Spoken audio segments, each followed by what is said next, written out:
Selamat siang untuk kita semua. Sekarang kita akan melanjutkan dengan tema 4, berbagai pekerjaan. SD Maria Joseph Pontianak tahun pelajaran 2021-2022. Yang pertama itu subtema 1, jenis-jenis pekerjaan. Bagian A, mengulas isi buku sastra.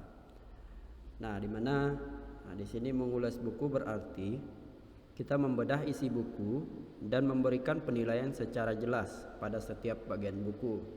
Nah, kita sering melihat buku ya. Kita kadang juga punya banyak buku di rumah, tapi kita jarang sekali ya memperhatikan apa sih yang ada di dalam buku ini.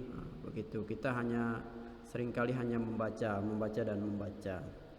Nah, sebelum mengulas buku, kita sebaiknya membaca buku tersebut secara tuntas. Jadi di sini jika kita ingin mengulas buku, jadi kita harus membaca dulu secara menyeluruh atau dari awal sampai akhir.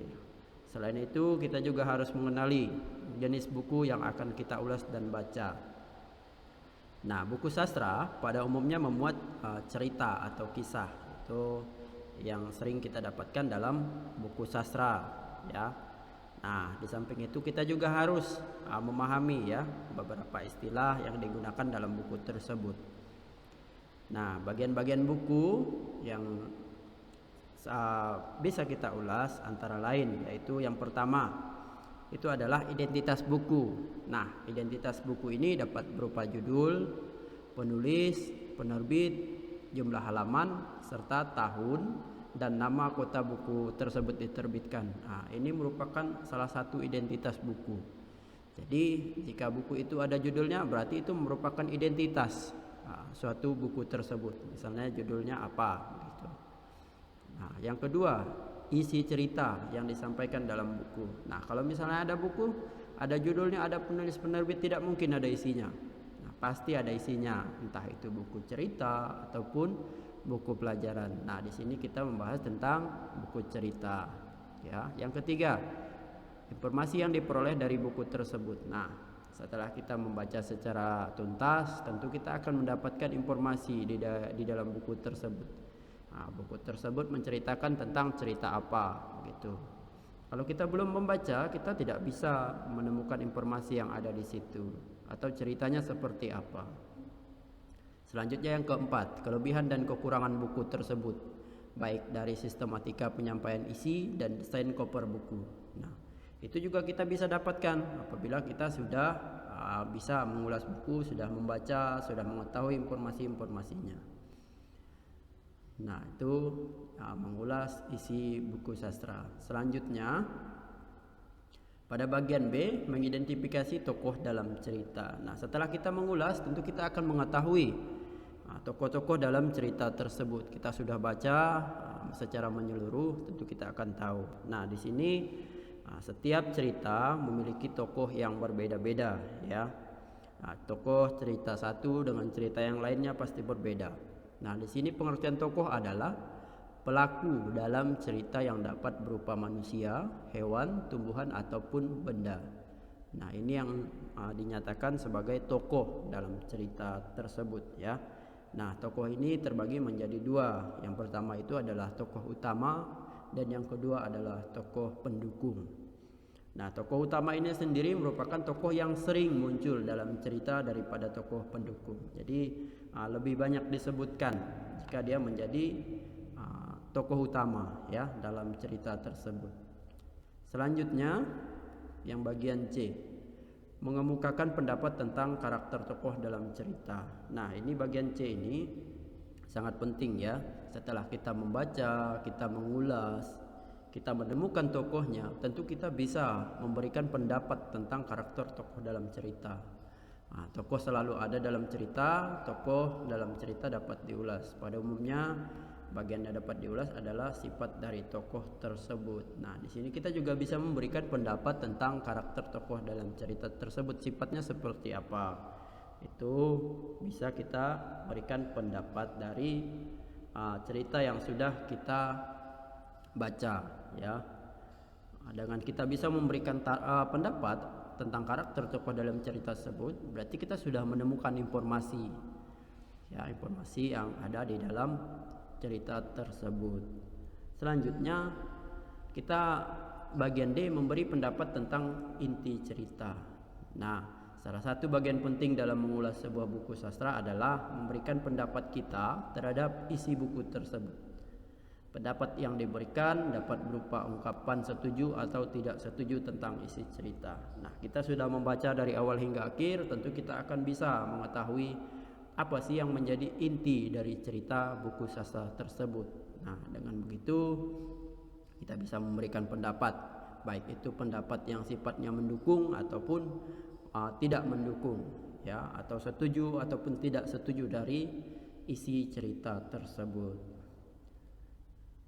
Nah, selanjutnya kita masuk ke subtema yang kedua, ya, masih dalam muatan bahasa Indonesia yang subtema kedua. Jika tadi subtema 1, sekarang kita membahas tentang subtema yang kedua, masih di sini pekerjaan di sekitarku. Ini yang subtema kedua, ya. Nah, ini yang bagian A, mengidentifikasi inti cerita dalam buku sastra. Masih berkaitan dengan subtema 1, ya, masih berkaitan dengan buku sastra. Nah, di sini setiap cerita dalam buku sastra memiliki kisah yang berbeda-beda, ya. Intinya inti cerita yang disampaikan dapat kita ketahui dengan cara membaca cerita secara runtut dan cermat. Dengan membaca runtut dan cermat, kita dapat menemukan tokoh dalam cerita, sifat tokoh, dan juga peristiwa yang terjadi di dalam cerita. Nah, agar kita dapat mengidentifikasi inti cerita dalam buku sastra tersebut, tentu kita harus membaca terlebih dahulu. Jadi dengan kita membaca secara runtut dan cermat, jadi kita baca dari awal hingga akhir, bisa juga kita ulas isi bukunya, tentu kita bisa mengetahui di situ tokohnya siapa dalam cerita tersebut, sifatnya seperti apa, dan peristiwa yang terjadi di dalam cerita tersebut bagaimana. Tentu kita akan tahu setelah kita membaca secara runtut dan cermat. Selanjutnya yang bagian B, kita mengidentifikasi pesan moral dari cerita. Nah, setelah kita membaca secara jelas dan runtut, tentu kita akan bisa menemukan, ya, atau mengetahui pesan moral dari cerita tersebut. Setiap cerita pasti memiliki pesan-pesan moral, ya, yang disampaikan penulis kepada pembaca. Nah, pesan moral ini biasanya berisi tentang pesan kebaikan atau moral positif. Nah, penyampaian pesan moral ini juga dalam suatu cerita terbagi menjadi dua, ya, dibedakan menjadi dua. Yang pertama itu secara tersurat atau secara langsung, dan yang kedua secara tersirat atau secara tidak langsung. Nah, apabila misalnya pesan moral ini disampaikan secara tersurat, itu disampaikan langsung oleh tokoh utama kepada tokoh lain dalam cerita. Jadi penyampaian pesan moral secara langsung ini langsung di dalam cerita tersebut. Tokoh utama menyampaikan kepada tokoh lain dalam cerita tersebut. Nah, sementara itu apabila misalnya pesan moral itu disampaikan secara tersirat atau tidak langsung, maka itu disampaikan melalui cara tokoh menghadapi suatu peristiwa. Cara tokoh menghadapi suatu peristiwa artinya dia memberikan kegiatan-kegiatan yang menyampaikan bahwa itu menyampaikan pesan moral dari cerita tersebut, ya.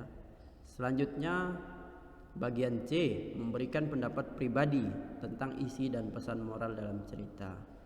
Nah, setelah kita mengulas, mengidentifikasi pesan moral, tentu kita bisa memberikan pendapat pribadi kita tentang isi dan pesan moral dalam cerita. Isinya seperti apa, pesan moralnya dalam cerita tersebut seperti apa, disampaikan dalam secara langsung atau secara tidak langsung, itu juga bisa kita berikan pendapat, ya.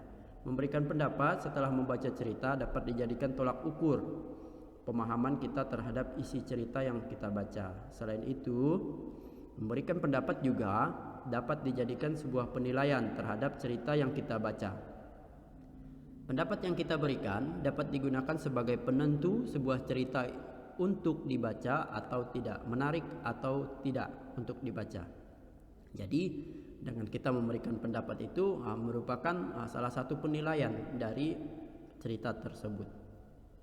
Pendapat yang kita berikan dapat berupa cerita seperti tokoh, sifat tokoh, alur, latar, dan juga pesan moral dalam cerita. Jadi kita bisa memberikan pendapat tentang misalnya tokohnya seperti apa, sifat tokohnya ini seperti apa, alur ceritanya seperti apa, baik atau tidak. Itu kita bisa berikan pendapat pribadi kita, ya.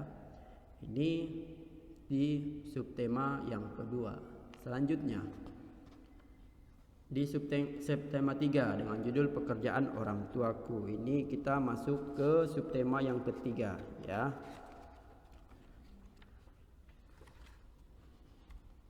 Yang bagian A itu mengidentifikasi cerita fiksi dalam dongeng. Nah, ini dalam dongeng, ya. Kalau tadi kita sastra, ini merupakan contoh dari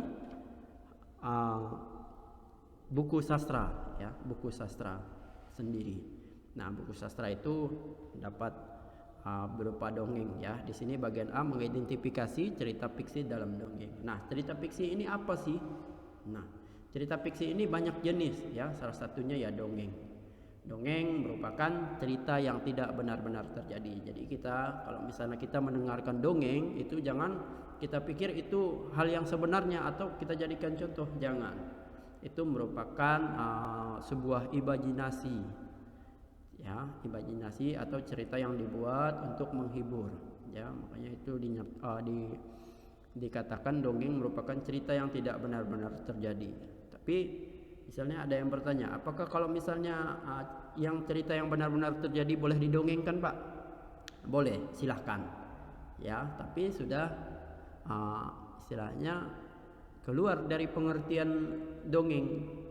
Nah, itu bukan lagi cerita fiksi, tapi cerita fakta namanya. Karena cerita fiksi ini memang tidak benar-benar terjadi. Dongeng ini memiliki unsur berupa yang pertama itu tokoh, sifat tokoh, alur atau jalan cerita, latarnya ini bisa latar suasana, tempat, dan waktu, serta pesan moral. Itu yang dimiliki oleh dongeng. Ini yang terdapat dalam suatu dongeng, ya. Nah, di sini dongeng ini kita juga biar bisa mengetahui tokoh, sifat tokoh, alurnya ini, kita juga harus membaca dulu, ya, membaca secara utuh, jangan pula sepenggal-sepenggal. Jadi nanti kita tidak bakalan tahu tokohnya berupa apa atau sifat tokohnya bagaimana, alur ceritanya bagaimana. Selanjutnya bagian B, menilai komentar teman tentang cerita dalam dongeng. Nah, di sini setelah teman berkomentar, kita nilai, ya, kita berikan komentar, menilai komentar teman tentang cerita dalam dongeng, apakah sudah tepat ataupun belum, ya. Selain pesan moral, kita juga dapat memberikan komentar, ya. Tadi kita sudah memberikan misalnya pesan moral, kita juga berikan komentar kepada teman kita tentang cerita dalam dongeng tersebut, ya. Kita harus membaca isi cerita secara utuh dulu untuk mengetahui tokoh, alur, dan latar belakang serta pesan moralnya. Nah, setelah itu barulah kita bisa menilai komentar tentang cerita dalam dongeng tersebut, apakah sudah sesuai komentar teman tersebut dengan unsur-unsur yang ada pada dongeng. Apabila misalnya tidak sesuai, ya kita harus nilai tidak sesuai, ya. Selanjutnya bagian C, menyajikan informasi tentang isi dongeng dalam peta pikiran. Nah, ini juga sangat penting, ya. Apabila kita mempunyai satu buku dongeng, ya, kita bisa sajikan dalam bentuk peta pikiran. Nah, unsur-unsur dalam dongeng dapat disampaikan kembali dalam bentuk peta pikiran. Penyampaian kembali unsur-unsur dongeng dalam peta pikiran memudahkan kita mengingat isi dongeng. Ya, peta pikiran juga memudahkan pembaca lain memahami isi cerita yang kita baca. Hal ini dikarenakan peta pikiran memuat bagian-bagian penting dalam dongeng. Nah, unsur-unsur dongeng tersebut dapat disajikan dalam peta pikiran, ya, agar itu lebih ringkas. Nah, di situ kalau misalnya kita punya peta pikiran, kita bisa menyajikan alur ceritanya seperti apa, latar tempatnya seperti apa, latar waktu, judul cerita apa, pesan moral apa, akhir cerita, awal cerita bagaimana, tokohnya siapa dan sifat tokohnya seperti apa. Jadi kita bisa sampaikan. Nah, setelah kita membuat satu peta pikiran ya tentang dongeng tersebut, maka dari peta pikiran itulah kita bisa membentuk sebuah dongeng. Kita bisa membuat sebuah dongeng ya. Nah, sekian materi untuk bahasa Indonesia kelas 4 ya. Untuk tema keempat ini Bapak harap semua dapat mengerti dengan baik. Bapak ucapkan banyak terima kasih.